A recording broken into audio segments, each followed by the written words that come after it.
across the country are banding together in solidarity to bring an end to police brutality and to call for justice and human rights for our communities. I am Nakeisha Jackson. I am a federal public defender. I am my client, and my client is me.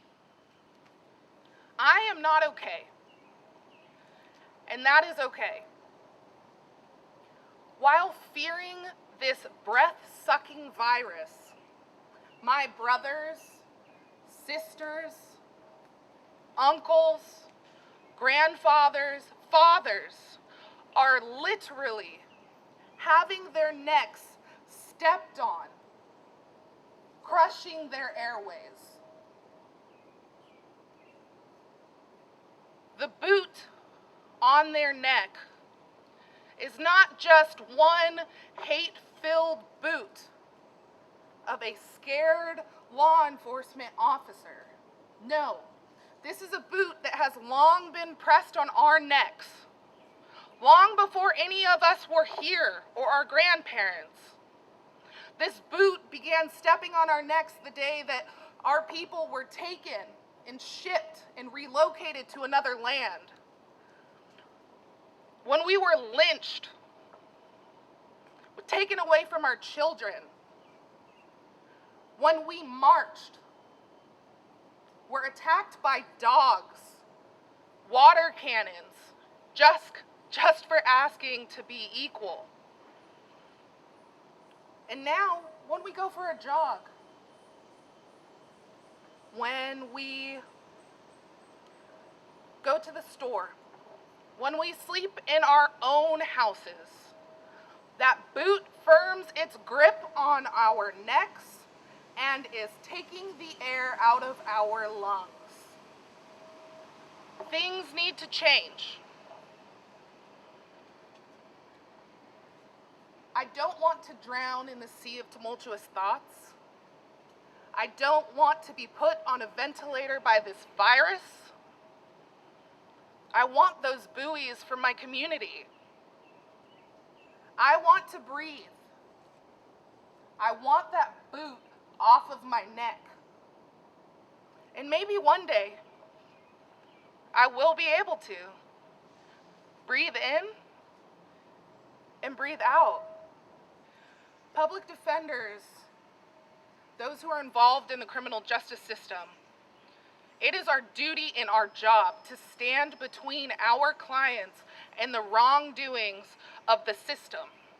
The job of a public defender is to ensure that we have justice for all people that we represent and to focus on client-centered representation. But we'd be remiss if we didn't recognize that not all our clients are treated the exact same. And for the simple fact that their skin is a different color, that they come from different wealth statuses. Today, the purpose of us coming is to stand in solidarity with other public defenders from across the country to recognize the criminal justice system has been unjust and has been so pervasive in that unjustness to minorities, people of color, and it has been that way since the founding of this country, and it needs to change.